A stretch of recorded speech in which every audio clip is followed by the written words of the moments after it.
Hello, and welcome to the fourth in a series of short podcasts to help stimulate your minds in support of the forthcoming deadline for the Consumer Duty Annual Assessment. My name's Lisa Martin, and I'm joined today by Martin Sykes to talk through and bring to life some of the thoughts for your assessment. So far, in previous series, we've covered products and services, price and value, consumer understanding, and we equally gave a level of positioning around the annual report and why it's come about. So today we're going to talk about the area of customer support. I'm joined by Martin, who I'm sure many of you have seen on the previous podcasts. Martin, welcome and thank you again today in supporting us. So let's kick off then on customer support. What should we be thinking about as brokers in this element of our review? So this one's quite an interesting one for us, and I think the again, as I've done in all of these, casting our minds back to consumer duty and the implementation and the sort of the regulatory thinking behind it. I mean, here FCA, I think we're really concerned with particularly sort of large firm post-sale consumer support and particularly around some of the things they found where customers were finding it difficult or found it difficult to deal with customers who were ringing them or trying to contact them to do things like make claims or to ask things about their policies or to get information about products that they held. Probably sort of to a degree aimed at larger businesses, call centres as well. Sometimes in terms of certainly, proportionate, and when you look at the way in which the guidance is written and the things back through the consultations, you can see that that's very much the sort of key thread of what they're talking about. So they're all these things like if you're running a call center, then you shouldn't queue customers who are calling for service behind customers who are seeking a new piece of business. They've either got to join the same queue or the time should be similar. Things like if customers are contacting you to ask a question about a product that they hold, you should just send them a load of information that covers loads of stuff about the product. You've got to find a way to answer the specific question and those kind of things. So there's a lot in there for very big firms. That's not to say that there aren't things here that we need to think about in the self-assessment and in the way that we conduct ourselves as well. So I think one definite call out, again, that we've talked about a little bit through some of the previous sessions is vulnerable customers. So FCA would definitely include vulnerable customer support in this particular outcome, and I think what they'd be saying as part of the self-assessment is can you identify your vulnerable customers? Do you have a way of recording it? Can you show how you've changed your support for them compared to normal customers? Is there anything that you think you could or should have done better in that in that space? So that's definitely a thing I think the self-assessment should be covering. And when we talk about vulnerable customers, I know we talked about definitions and when are people vulnerable, and you might go through a period of vulnerability, but from a product perspective, DEFCON perhaps being one of those sort of areas, if perhaps signposting things for vulnerable customers as well, if need be. Definitely into that area of customer support. And I mean, it's a quite vexing subject, isn't it? Vulnerable customers, and that's sort of the point at which you need to offer some extra support or how you bring that extra support can be quite difficult. But I think the rules already recognised the likelihood of vulnerability in DEFCON specifically and in lifetime mortgages for firms involved in that. And the Consumer Duty sort of expanded similar principles that said if the customer has this, or is in this position, Mhm. then you should do things like signposting them to where they can get Yeah. help. So in DebtCon, for example, the rules did already specifically say that you should signpost that contacting the lender and Sure. seeing where what options are Yeah. available and those kind of things. And in lifetime mortgages, they talk about impact on mean tested benefits, where you should send the customer to get support on those kind of things. So consumer duty expands that, and a lot of the guidance talks about similar signposting to debt charities, say, or to other people that can help. Okay. And in terms of again, thinking fair and proportionate to the size of the business, how does perhaps testing the consumer support come in? How do we know that we're doing a good job? And maybe, with the use of tech or feedback, or how could we bring that to life? Yeah, and I think that in our market, in all markets probably, this is a service related measure.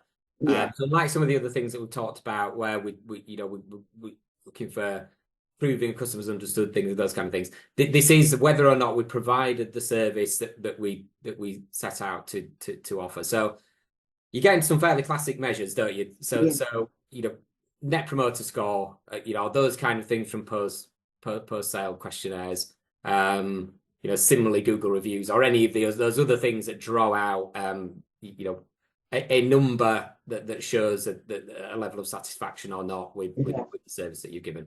So that one there definitely plays directly into this particular outcome.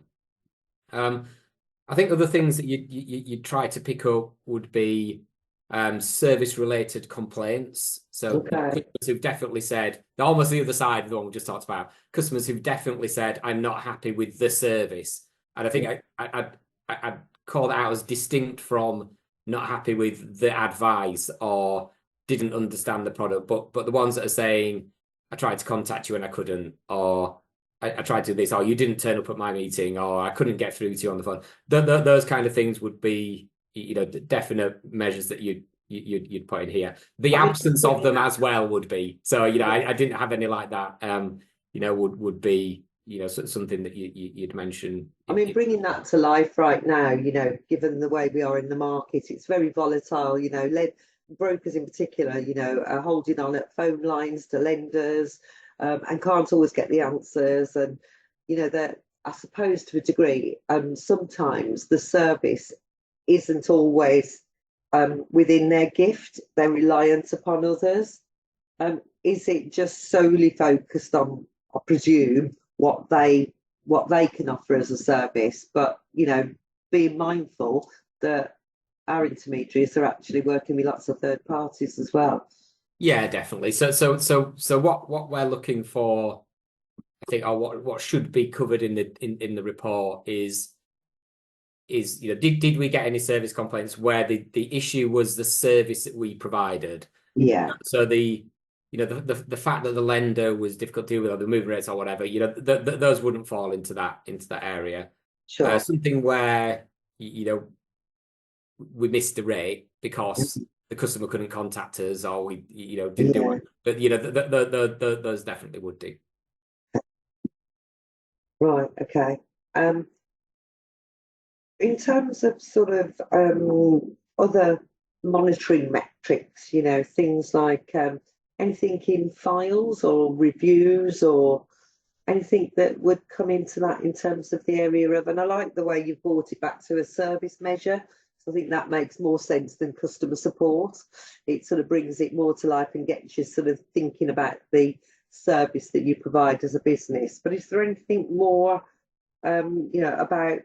about what feedback you might have had, not just from customer metrics, but equally in terms of files and things that have been maybe assessed externally, or your own sort of view on file support?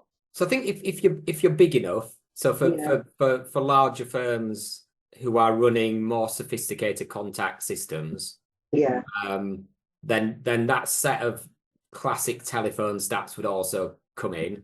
So the sort of wait times, drop calls, all of those contact center kind Yeah. of measures would form part of the assessment. Mhm. I think also,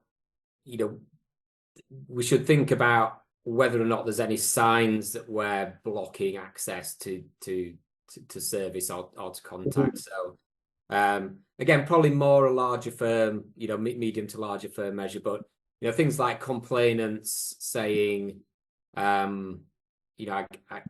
couldn't get in touch with, but I'd make a complaint, or the advisor didn't pass the complaint on, or you're Yeah. getting something from FOS that says they've received the complaint. Right. But those are usually measures. The customers tried to complain, I didn't understand how to complain, and or got it blocked on the way through. Usually those those will be attached to this outcome. I think in terms of files, I don't actually think this is primarily a file related Mhm. outcome really. I think as we talk through some of the others around understanding and products and service and those kind of things, those link very, very tightly to areas of file reviews. Sure. Have we Sure. expressed the advice properly? Did we give good advice? Okay. This one does drop more into, were we easy to deal with? Did we provide the service? Could customers contact us when they needed to? Did we do what we said we would do? Okay. So, if I'm reading it right, sometimes, on the website, for instance, somebody might have updated all their details to make it easier to sort of have some telephone numbers in there. They might have refreshed something on there so that customers have got maybe sometimes different methods of being able to contact the firm as well. So it's not just telephone numbers, there might be an email address, perhaps there might be complaints, perhaps address on there, I don't know. It's perhaps that, that's a bit of a shop window of the firm, and therefore it's sort of from a this is what you expect from our firm, and this is the service that we offer. Maybe if somebody has, refreshed their website or done something post Consumer Duty to make it feel easier for customers, that would be good practice and something to perhaps mention. Yeah, definitely. And I mean, FCA talk about those as, support channels. So, Yeah. and they'd split those out into, email, phone, and the different channels by which the support can be provided. I think, again, the larger you are, the more it matters. Oh, yeah. I think, the report should, where the firm's larger. So in the very small firms, probably disproportionate, but as you start to get bigger, you should think about those channels. So did we do better by phone than by email? If we put web chat on, did it get answered? Those kind of questions kind of wrote, split it out by the channel then. I think in terms of the shop window, definitely Consumer Duty played in that space, didn't it? So it linked to this outcome is the first step of making it easy for a customer to contact you is to make your details readily available, in a space that they can find that's linked to the thing that they want to do. So for example, a lot of firms did bring forward in the websites the how to complain area, so it's immediately accessible from one click from the homepage and those kind of things, not in loads of sub menus. Details that are not just contact us for a piece of new business, but how you contact us per sale for queries and those kind of things as well. Okay. Just thinking about the smaller firms there, where we might have 1-2 man band, in terms of a smaller firm, and we go away on holiday, and during which time I know many advisors take their phones with them.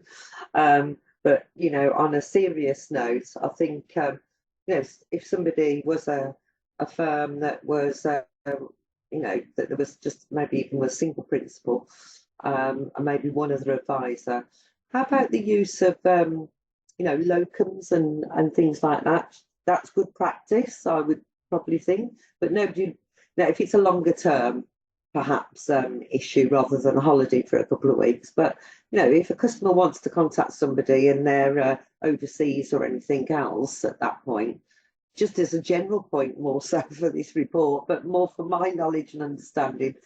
What's your thoughts on that? Yeah, so FCA are pretty clear about this need to provide continuity of service. Yeah. And in our market, that's, that need is most pressing at the point at which the sort of piece of advice is live. Yeah, So sure. you can see where harm can really arise most readily is from cases where you submitted a mortgage app or you've got the details of customers, it's not done. Yeah. And in protection where you've submitted an app that's in underwriting and the things are going backwards and forwards and it needs work to get it on risk. Yeah. Discontinuation of service there can actually be really harmful. Very, very problematic. And in those cases, advisors really, really do need to make an arrangement to make sure that set of cases can be dealt with, but via a locum or some other arrangement. I think the sort of the small firm question, some of the this outcome is really built around the question of making sure the customer understands what the service is. So when our line's open, when am I available? If I'm not going to be available, when am I not going to be available? And what do they do in that period? So the sort of the deep formality of a first director or whoever who says you can ring these times doesn't need to be that. But the idea of a customer understanding that I'm on holiday and therefore I might contact you at 6 p.m. instead of 1 p.m. Those kind of things are the sort of key to getting to this outcome in the very smallest firms. And do we think, this, we've talked along the last couple of series of these about fair and proportionate in terms of size of firms. What's your sort of thoughts about, how the FCA will look at and perhaps, manage this process in terms of, the message clear. The deadline for this is the 31st of July. In terms of, they're not going to contact every single firm, but we all need to be aware that it could be us, it could be you, in terms of the advisors and firm principals. But do you think they're most likely, and I know they wouldn't share it with us, Martin, initially, but if it was, do you think they'll go at sort of medium, larger and some smaller firms? So how do you think they'll distinguish whether or not the industry has really taken this on board? Any early indications on that yet? I mean, I think in the biggest firms, the very biggest, FCA will call these reports in, so they'll ask to see them, every single one. Probably in the rest of the market, there'll be some low-level sampling, but I think, the real likelihood is they will ask for it as part of anything else. So if there's a, something that comes to their attention via some other route, you could see that they would very often say, and can you send us your consumer duty self-assessment along with the rest of the information requests? And I think they will use it, I think, a little bit as being sort of indicator of where the firm is at culturally. So it's one of those things that will help a lot if it's done nicely. If there's a problem elsewhere that cause it to be called in. Okay. So any final words on this session in terms of customer support? Anything else that we haven't covered, you think, or have we looked at that quite thoroughly? No, I think the real key messages are in its big sense, this is a focused on large firms providing mass market service online products. In our area, vulnerable customers must be part of it. So how we've identified an amended service for vulnerable customers, and then we're looking at service. So how do we know that we've provided a service which is acceptable and in line with what was expected? And so the key MI is the MI that shows that we have, that being things like net promoter scores or positive review cycles in the simplest sense. If you're sophisticated enough into, did we pick up the phones and those kind of things? How long did it take us to pick it up and those things? And then into the absence or otherwise of negative indicators, like service-related complaints or other areas where we picked up ourselves that we failed. So miss rates and those kind of things. So I think it's that set of things that we need to see here. Probably less of a focus and less depth needed here, less sophistication than some of the others. So I think, consumer understanding, and the the sort of products and services ones of the areas where our report should be the most sophisticated. Okay. Well, thank you, Martin, and thank you for listening. This is the final of the 4 product areas that we've looked at: all products and services, price and value, consumer understanding, and now customer support. So Martin and I plan to be able to come back to you if there are any particular questions in any of those podcasts that we've done. Coupled with that, we've got a consumer duty annual assessment checklist and guidance as well. And this is something that, again, might help you think about some parts and areas of your business and how you fulfil the obligations expected under this annual assessment. Of course, you'll have your key account managers equally who can guide and support. And we are a business that's regulated from our network perspective, so it's something we'll be working on in the large scale. Martin, I'm sure you've got the pains of some of that, but we are here to help, so don't be alone. And certainly, if there are questions and things you want clarifying, then we're here to help you. So thank you for watching. Thank you, Martin, for joining, and we will come back to you with lots of your questions as well at a later date. Thank you for now. Bye-bye.